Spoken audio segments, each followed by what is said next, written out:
Coming off the self-care summit, we've had some great conversations, and I've been thinking about one in particular, which is how we manage our time. Because I think one of the things around self-care that we're realizing is how we care for ourselves.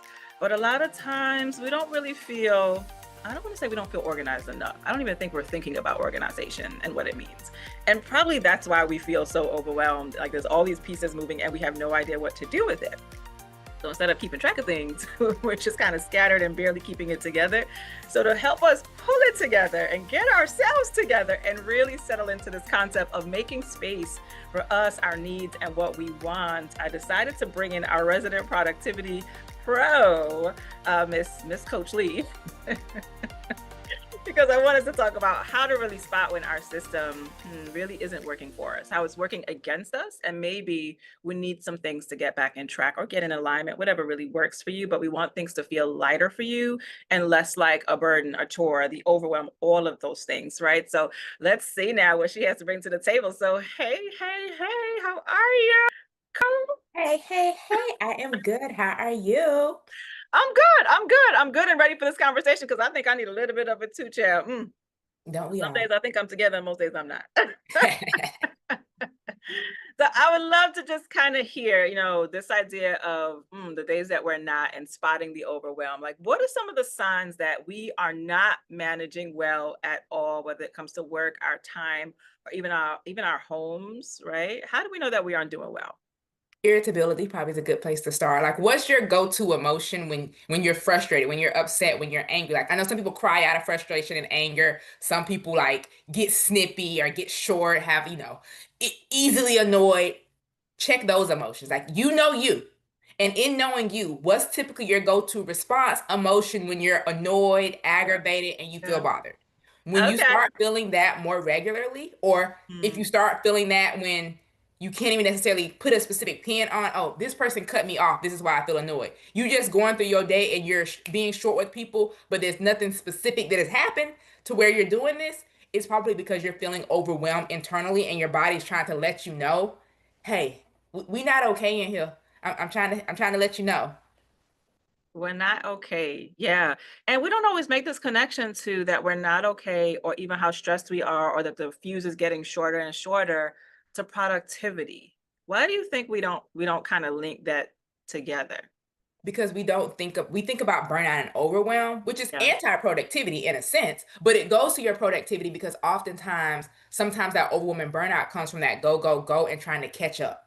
You got behind because maybe you were sick, maybe you were on vacation, maybe something happened and your day didn't go the way that you wanted to go. So instead of, I don't want to say scratching the day, but essentially instead of scratching that day, you just took everything from yesterday and you put it on today's to-do list as well, on top of the tasks that were already there. You didn't just shift it and say, what I didn't get done yesterday, I'm going to make today's priorities. You're like, yesterday and today now are both the priorities. And then when tomorrow comes and whatever you didn't finish from yesterday and today that's now on today's list, you dragging that over on top of what's already there. And so instead of us reevaluating what do we actually get done in our capacity and making a necessary adjustment of, okay, this needs to wait until next week, or these are going to be the priorities for tomorrow, and adjusting in that way, we just keep adding on and never really taking off. Well, you're taking off if you actually get something done, but if you have another day today like you had yesterday, now you got 2 days worth of stuff that you're trying to get done It's in just one. all piling on, right? Exactly. And I'm sitting here like cracking up to myself because I'm thinking about like us just like dragging stuff around, right? It's like, oh, all this thing that I didn't do yesterday, let me bring that with me. Oh God, I got today too. Let me haul that in here too.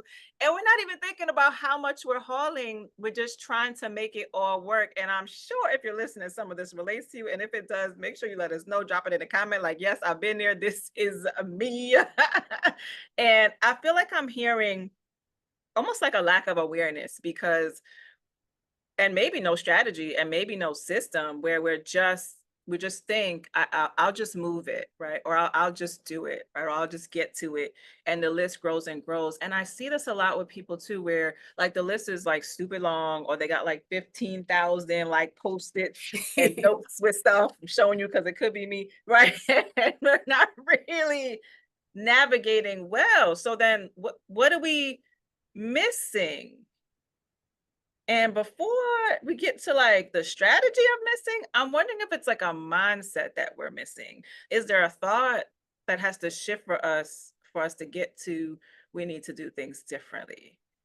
I think it's both. I think it's the awareness piece. And in that awareness comes the mindset shift. Like you were using the example of things we're dragging around. We think about when we go from relationship to relationship or friendship to friendship, the baggage of that other relationship that we don't want to bring into this next one. We're intentional in that area. Yeah. But what we don't realize, i.e., the awareness, is that things like that apply to every area of your life.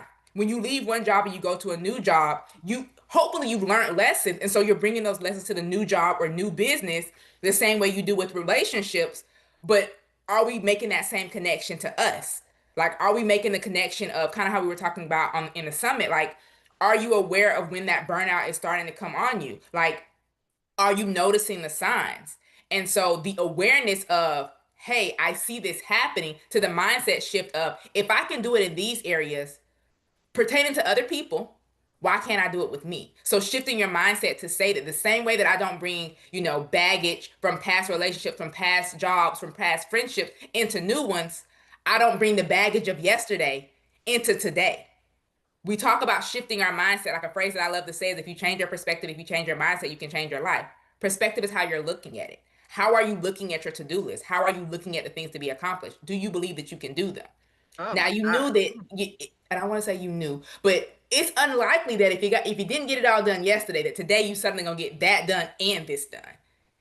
What if you're more aware of putting less on your to-do list and focusing on less is more? Everything isn't the same priority. And that'll kind of get into the strategy piece of it, but everything doesn't have the same priority. So focusing on those bigger priority items and then letting those smaller things fall to the wayside. Not that you won't get to them, but oftentimes when you get those bigger things done, you're on this winning streak and you're like, oh, I got time. Now I will knock out those other things and look at it in that way.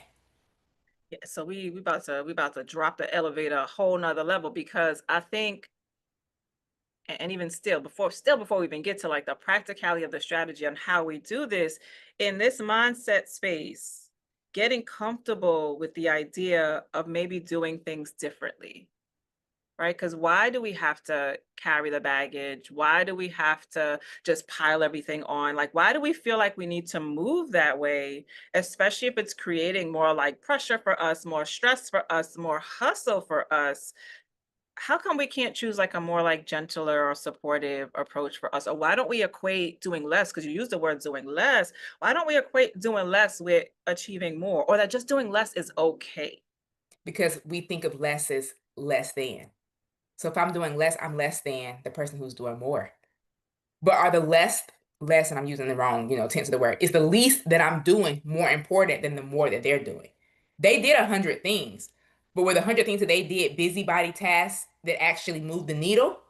Where you did less, but the less or the least that you did, less or least, however you want to use it, that you did are those actually needle moving activities in terms of productivity, in terms of mindset, in terms of your actual to do list. Like every task isn't created equal, which goes to the priority of everything isn't the same. What's more important, putting these files in ABC order or calling a client to get an invoice paid or to sign up a client? I'm gonna say probably the client. I'm trying to get paid. Exactly. Yeah, yeah, yeah. And yes, those smaller things, those ABC orders, that ministerial work, especially with us being business owners, comes into play. We have to do both, but where are you putting your time, your energy, and your capacity? If you're at that point where you're like, okay, I'm burnt down and I know I still have to get something done, maybe that's when you go to those low level, low lifting activities, just because you're like, okay, this will make me feel accomplished that I did something today. But the Mm, balance is, we often start the day out with those low level activities and we never make it to those high value tasks. And so yeah. when you start moving things from day to day, you keep moving the big things. And so then when you look at your list, it's full of big things that, I don't want to say it's impossible, but it's pretty close to impossible to truly get all these big rocks moved in a day. Foods. Yeah, yeah, yeah. So it's a bit of understanding it's okay to work one in a way that's important to you, not based on what you see for everybody else, knowing what works for you, knowing when it's not working for you, and that maybe I also need to implement some help too with this, right? Because it's bigger than like doing and not doing. There's something happening in the background that makes you believe you have to work this way. So we've got to shift that, and we've got to teach you how to move the load in a way that Yeah. better suits you. Yeah. Yeah. Now, I don't know if you see this a lot, but do you think there's some kind of resistance sometimes to even the word productivity, just like that word? Because it almost sounds like there's like work there. And if you already have like a resistance to work or resistance, maybe even to being organized, or, maybe your mind just doesn't work that way too. Like not everybody, some people are like very concrete. Some people, it's like I start this, I forget what I'm doing, and you're moving from task to task. Like our minds operate differently in some sense, but um the word productivity, does that kind of mess people up sometimes, and is there a better way to look at it so that we can still like function and get to the heart of what it is? I don't know if the true word productivity messes people up, Okay. but people are so willing to embrace the word procrastinator. I procrastinate, I put things off. You're much more willing to embrace the negative words than the more positive words. Hmm. Productivity is producing something. We do all day long. When we're talking about being more productive, being more efficient, we're trying to focus on getting those needle moving activities done, those higher value activities done. So I don't think it's necessarily a misconception or a negative view around the word productivity. I think that we just have such, and I don't know why, a more positive view of being a procrastinator, of having all these balls in the air, of juggling all these different tasks. I get it. We live in a society that is overloaded with not just technology, notifications, information. So things are going to be coming at us left, right, and center, up, down, everywhere. But we have to decide which of the balls are we going to focus on as we try to juggle what is the priority. Because yes, I get that in any given day you can't necessarily say I'm only working on this project, because even before you get to that project you had to get yourself up, get yourself dressed, and get to the spot to work on that project, and potentially what might have happened at home might have already been a distraction to get you to project stage. So I get that we're gonna play many roles in life, and sometimes those other roles that we're playing are gonna bleed over into the project that we're currently trying to focus on and cause us distractions. But it's up to us to decide that I want to focus. I'm going to focus. I'm not going to let what's happening around me affect what's happening inside me. Mm, I.e., I'm going to focus on this project, and I know that life is going to keep lifing around me. But right now, this is where I'm going to be. I mm. know that an email is dinging. I know that my phone is ringing. I know that my coworker, my boss, a client, whatever it might be, is looking for me or wants me. But the project that you're working on, that client, that task, that all of that that's in front of you, they might not be asking for you right now because they on the paper looking at you like, please pick me. And yes, it does become a balance, because something that I found myself struggling with, like specifically with work, was I was focusing on the squeaky wheel. I was focusing on those things that are popping up. And though I was planning and working a week or two ahead in terms of work tasks, those things that are 5, 6 months down the line that are going to be bigger projects, I wasn't necessarily touching them. And so as the 5, 6 months get closer, now we're at month 1, 2, and you're like, oh, this is a big project. But I'm still trying to work on these things that are now here. Versus if when it was 6 months away, I focused on a little bit today and a little bit down there, and I only had to do a little because it was so far away. Whereas now here we are a Mm. month away, All and the now I gotta do pressures. so much more. And that's Yeah. where we get to that point of the things that were on today's to-do Uh-huh. list roll into tomorrow's, because you're trying to balance the present and Right. the future. Okay, okay. So then I think we're getting into, so what do we do? How do we get to those important things? And I feel like there's so many levels to this, and I'm trying to keep it contained in a good little pocket. And I want us to get to the skills that people could walk away from, but it feels like there's so many parts to this. So I want to speak to and for the folks who struggle to get out of bed, because you talked about that too, right? Where their struggle starts there and they feel like it's so hard to find the motivation and to get going. And even just that little task of taking that first step feels so tricky. What would you lend to them? And then we'll switch to the folks that are like, well, I'm here, but like I can't make the decision of where to go. So take us to the beginning, like, I think for yeah. those who are struggling to start, struggling Yeah. to get up, Yes. it goes to your why. Like, why is it important that you get up? You hear Mm. people like, "Oh, I need to get up at 5 a.m." Why? Like, do you really need to get up at 5 a.m., or do you feel like you do because you hear everybody else in the world talking about Yeah, they're in the is that 5 a.m. reason club? applicable to you? Right. Right. Are you a 5 a.m. person? Because maybe you're not. Exactly. Somebody literally was saying, like, I need to get up at 5 a.m. I hit snooze and I didn't get up till 8. 5 to 8 that's 3 whole hours. Like you didn't even get up at 5:36 or even 7. You It's a 3 hours long later. two. And so I asked her, like, are you a morning person, or why do you need to get up at 5 a.m.? Like, do you really, or do you just feel like you do? And so then it was essentially with the work that she does, she needs the daylight hours to get up early. And so, okay, in the season where right now we're in the season where it gets dark, it gets light early and it stay dark late. Maybe right now you don't need to get up at 5 because you have more natural daylight hours right now. So maybe in this season, literally, fall, spring, summer Actual season, season. Yeah. maybe you do sleep a little bit later. And she was Yeah. like, I like to have my morning slow. Okay, how slow do you need to go? What can you do at night to prepare yourself in the morning? So asking yourself why and what can you do the night before to set yourself up? Because even if you are a morning person, I'm a morning person. That doesn't mean I always hop out of the bed ready to do the Ready to thing. go. Sometimes I Mhm. still got to rub them eyes and think about, do I really got to get up right now? And so when we get back to the why and knowing that I prepared for this by picking out my clothes the night before, laying out the food, laying out the lunchbox, Mhm. getting the task together, or whatever it might be for the reason you're getting up, but go back to your why and make sure Mm. that your why is about you or something that's very important to you. Oh, I love that. So many things there. So your why, making sure it's connected to you. And again, noticing what works for you, because even that subtle shift of like the seasonal change and light that work for that person, they weren't accounting for that, right? And again, the value of working with folks, right? That's why you need a coach, y'all. Okay. So because there's blind spots that you just don't see. And like we're unnecessarily struggling when it could be a simple adjustment in the when that will work with your process, not even that you Exactly. need a whole big old process. But now for the folks who are, I'm trying to make a decision about, well, what is the big thing? What is my boulder? What do I need to bring from yesterday or not? How would you help them out if you could give them like one or two strategies and tips to help them make that decision and move? What would you suggest? Start with the end in mind. So if we're starting, now we need to start with the end in mind. What is that end result? What is that end goal that you're going for? Because if you're trying to get this boulder down the hill and that's the end result, okay, where is the boulder now in relation to the hill so that I can get that momentum that's going to let it just glide? So essentially reverse engineering. Start with the end in mind to figure out what do I need to do day by day, week by week, month by month that's going to help me to get to this end result. If we know the end result, we can start reverse engineering and figuring out the task.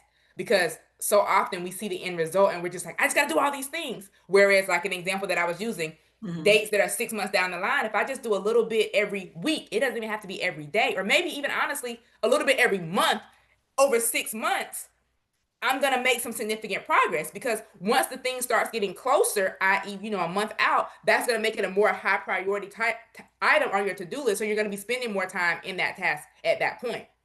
So when you start with the end in mind, give yourself that roadway, that leeway, like that timeline essentially to know how important is this thing?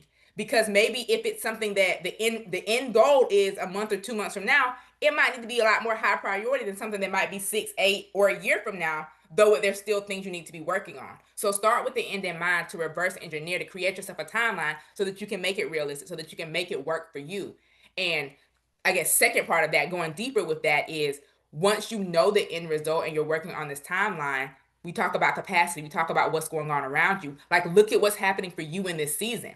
Maybe right now is a slower season, and though this thing doesn't need to be done for a long time, you have the time and the energy and the space now to work on it because maybe you see in a month or two, hey, work's ramping up. I have travel plans, so I know that my ability to focus on this is going to be less. What can I front load now while I have the time so that when I don't have the time, I don't get behind and I still keep that end goal in mind? So we really can't just be so like, as I say, like tunnel vision, focused on what is like right here. Sometimes you have to step back and look at like your bigger picture and like what's coming up, what's happening, and kind of use that to kind of plan backwards. Yeah.